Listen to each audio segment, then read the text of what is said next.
Yeah, to answer the original question that we were having, the word I would think of it is dignity, in the sense that um, I was taught that Masonry is a place where people are safe to meet of any background, of any mankind, under the specific, how do you say, standard that we have, which makes it into a safe place. Mm.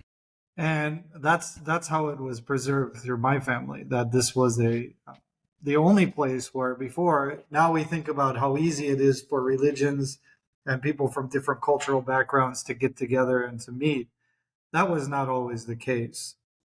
And Masonry, in a lot of traditions, is seen as that place where we are able to meet. And also, as we were talking about spirituality, to grow. Although I grew up in the mostly Christian area, Christianity to me was actually something that was quite, had a bad, how do you say, feeling towards, and also a kind of dislike, according to this association, from the people that I have met that purported themselves to be Christian.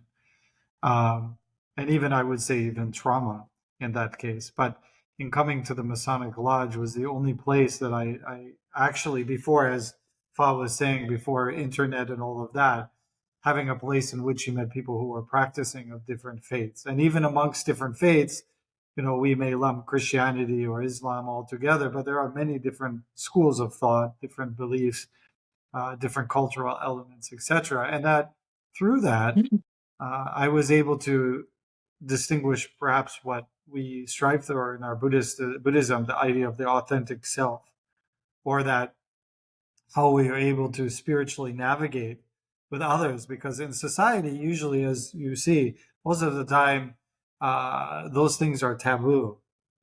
But yet, we we have a respectful aspect of it, kind of ground rules or a base, but yet we acknowledge it, which I don't know if in society people would acknowledge it because of all the difficulties that come with it, Mm. and perhaps even judgments, because people also don't realize now if you said you were a particular religion, people would judge you. Hence, people changed their last names so that they didn't sound specifically of different traditions, etc. They hid their religion.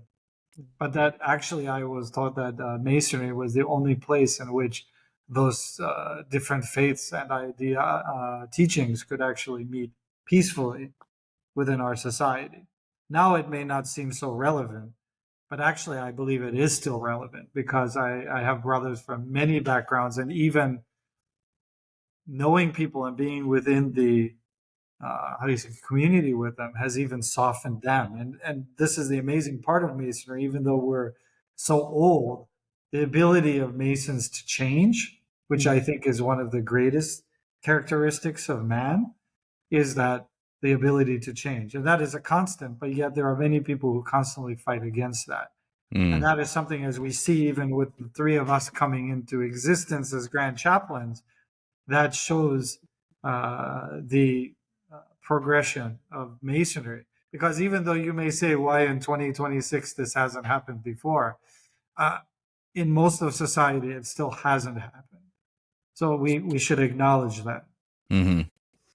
I mean, we are the sixth oldest Grand Lodge in the world and probably higher in rank with respect to setting examples in the world, and certainly our ritual influence and so on. So it may, if it took us a little bit of time to get to the point where there's diversity in spirituality within this role in the Grand Lodge was important. I can only imagine where the rest of the world might be.